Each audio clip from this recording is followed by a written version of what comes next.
जय श्री कृष्ण। एक आप सास सभी बहू का थी। मेरे चैनल तो कथा बहू की सागर पर बड़ी इच्छा स्वागत थी है। कि है ना, आज जो हम सभी गांव में सुनेंगे गणेश जी लेके आ रहे गणेश थे जी की गांव के कथा। मंदिर के यहाँ। गणेश जी की गाड़ी भर के गणेश जी बिकने आए, तो मंदिर के यहाँ गणेश जी बिकने आए। तो बहू की बड़ी इच्छा थी कि मैं भी गणेश जी लाऊं। तो सासू से पूछती कि सासू जी अपने भी गणेश जी लाएं क्या? सब गणेश जी ला रहे थे। सासू जी मना कर देते हैं कि नहीं, गणेश जी बहुत खाते हैं, अपने नहीं लाना।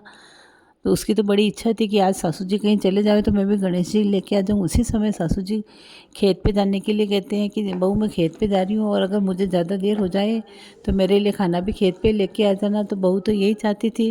जैसे ही सासू जी खेत के लिए रवाना हुए और बहू मंदिर गई, और मंदिर में जाके पुजारी से पूछती है कि पुजारी जी आज गणेश जी बिकने के लिए आए थे ना?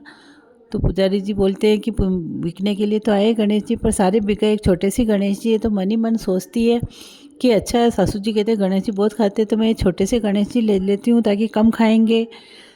छोटे से गणेश जी घर पे लेके आ जाती है, और उनको नीला धुला के और चौकी पे बिठा देती है, और उसके सास के 4 रोटी बनाती है। तो एक रोटी गणेश जी के रख के कहती, लो गणेश जी भगवान झीमो। तो गणेश जी महाराज तो झीमने लगते हैं। तो उनको कहती कि और रोटी चाहिए, तो वो हाँ में गर्दन हिलाते तो और रोटी रखती। तो वो सोचती कि वह आज में हम सास बहू दोनों एक एक रोटी खा लेंगे। तो फिर रोटी ख़त्म होती तो फिर पूछती गणेश जी और रोटी रखूं? तो फिर हाँ में गर्दन हिलाते हैं। ऐसे जब गणेश जी चारों ही रोटी खा लेते तो बहू सोचती कि मेरे को तो गणेश जी लाने ही नहीं चाहिए, गणेश जी तो बहुत खाते हैं, सासू जी सही कहते थे। अब सासू जी आएंगे तो मेरे को डांटेंगे अभी।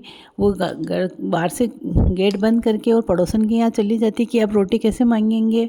जैसे ही सास खेत से आती है तो देखती है कि बाहर से गेट बंद है, तो बाहर से जैसे ही गेट खोलने लगती तो खुलता नहीं है, अंदर से भी बंद है। तो देखती है कि जाके पड़ोसन के यहाँ पूछती हूँ कि मेरी बहू को देखा क्या? वहाँ जाके देखती तो बहू तो वहीं बातें कर रही होती है। तो कि तू यहाँ खड़ी है, मेरे लिए खेत पे खाना क्यों नहीं लाई? इतनी देर क्या कर रही थी? तो और बहू तो डर के मारे बोलती कि मैं तो कुछ काम आई, तो यहीं बातें करने लग गई। घर पे आती है तो जैसे ही बहू भी गेट खोलने के लिए गेट खड़खड़ करती है, अंदर से बंद खुलता नहीं है। तो मन ही मन गणेश जी से प्रार्थना करती है कि ये गणेश जी भगवान गेट खुल जाना, नहीं तो मेरी सासू माँ मेरे से लड़ेगी अभी। तो गणेश जी की कृपा से गेट खुल जाता है, और अंदर जाते ही वो तो डरती है कि सासू जी आप तो सही कहते हैं, गणेश जी बहुत खाते हैं, आपके मना करने पर भी मैं तो गणेश जी ले आई, और मैंने जो अपने खाना बनाया था वो सब गणेश जी ने खा लिया। तो सासू जी जैसे ही रसोई में जाके देखते हैं तो सब भरे पड़े हैं। तो कि बहू तो कह रही है कि गणेश जी बहुत खाते हैं, तो सब भरे पड़े हैं। तो वो कहती कि नहीं, मैंने तो गणेश जी को सारी रोटी रख दी थी, ये तो गणेश जी की कृपा से ही हुआ है। तो गणेश जी कहाँ तेरे? तो देखते तो मेढ़े के ऊपर बैठे बैठे गणेश जी हंस रहे हैं, और उनके घर में तो खूब अंधन का ढेर हो जाता है, गणेश जी की खूब कृपा हो जाती है। और दोनों सास बहू गणेश जी की सेवा पूजा करने लगती है। गणेश जी भगवान जैसे उन सास बहू को टूटे, जैसे सबको टूटना। कथा के श्रोता वक्ता सभी का कल्याण करना। जय श्री कृष्ण। अगर आपको कथा पसंद आई हो तो लाइक करें, शेयर करें और हमारे चैनल से जुड़ें।